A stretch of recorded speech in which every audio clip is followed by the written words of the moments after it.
ഒരു വർഷം. പിന്നെ ഏത് ഹോസ്പിറ്റലിൽ നിന്നും കൂടുതൽ പറഞ്ഞേ? ഇന്ദിരാഗാന്ധിന്ന്. ഇനിയിൽ വേറെയൊന്നും മാർഗമില്ല എന്നല്ലേ? മരുന്നിൽ അങ്ങ് പോകുന്നു മാത്രം. നമുക്ക് നടക്കാനുള്ള ബുദ്ധിമുട്ടുകൾ. ആ, അതിന് വേറെ വഴിയൊന്നുമില്ല. ഹൈഡോസാ മെഡിസിന്? ആ ആ,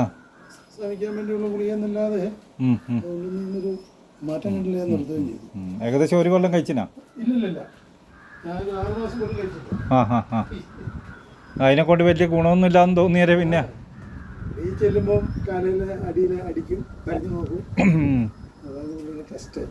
ആ ആ ആ, അത് ചെയ്യുമ്പോൾ തന്നെ അതിൽ വേറെ വഴിയൊന്നുമില്ല. അതെ അതെ, നമ്മളിപ്പോൾ രണ്ടാമത്തെ ദിവസമല്ലേ ഉള്ളൂ അല്ലേ? ആദ്യത്തെ പ്രാവശ്യം തന്നെ അത്യാവശ്യം ഇതേ.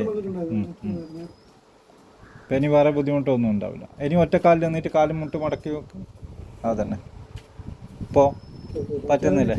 മറ്റേ നിൽക്കാൻ പറ്റൂലല്ലോ. ഇപ്പം നിൽക്കുന്നതിനും ബുദ്ധിമുട്ടില്ല. കാലിന് ഒറ്റക്കാലിലൊന്നും ഒരു പ്രശ്നമില്ല. ഒരു മിനിറ്റ് നിൽക്കാൻ പറ്റില്ല.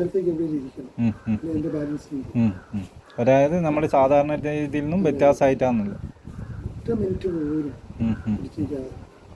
അപ്പം നമ്മളിപ്പോൾ എത്ര സമയം വണ്ടിക്ക് നിൽക്കാം? എവിടെ വണ്ടിക്ക് നിൽക്കാം അല്ലേ?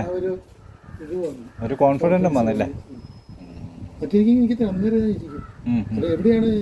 ആ, നിങ്ങൾ വന്നേരം തന്നെ അങ്ങനെ തന്നെയല്ലേ? അന്ന് പുള്ളി വന്നേരം അങ്ങനെ തന്നെയാണ് അവസ്ഥയല്ലേ?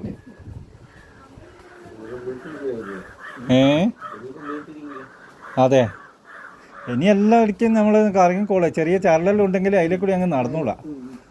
പ്രധാനം അത് തന്നെയുള്ളൂ. കാരണം പണ്ടത്തെ രീതിയിൽ അത് മാറി. സിമെൻ്റായി, ടൈലായി, ഗ്രാനൈറ്റായി, മൊസൈക്കായി, എല്ലായി. നടക്കുന്നില്ല. ചെരുപ്പോട് മാറ്റിയിട്ടുള്ള ഒരു പരിപാടിയില്ല.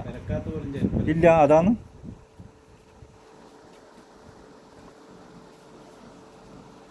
അപ്പം അതിന് പതിയെ സാധാരണ പണ്ടെങ്ങനെയാണോ ഉള്ളത് ആ ഒരു ചെറിയൊരു ചരൽ പോലത്തെ നടക്കുക, കുറച്ച് കാലിലെല്ലാം ഒന്ന് ഉപ്പുവെള്ളത്തിലെല്ലാം മുക്കി വെക്കുക. അപ്പോൾ അതിൻ്റെതായ ബുദ്ധിമുട്ടുകൾ അത് പരമാവധി കുറയും. അത് എപ്പോഴും നല്ലതാണ്. നിങ്ങൾക്ക് കാലിന് ആ ഒരു ബുദ്ധിമുട്ട് വരാത്ത വിധത്തിൽ നടക്കുക, ഇരിക്കുക രീതിയിലുള്ള എല്ലാ എക്സസൈസ് പോലത്തെ എല്ലാം ഞാൻ നേരത്തെ കാണിച്ചെന്നില്ലേ? കാലിൻ്റെ അങ്ങോട്ടേക്ക് ഇങ്ങോട്ടേക്ക് ആക്കുന്നത്, റൊട്ടേറ്റ് ചെയ്യുന്നത്, അതെല്ലാം ഒന്ന് ചെയ്ത് നോക്കുക.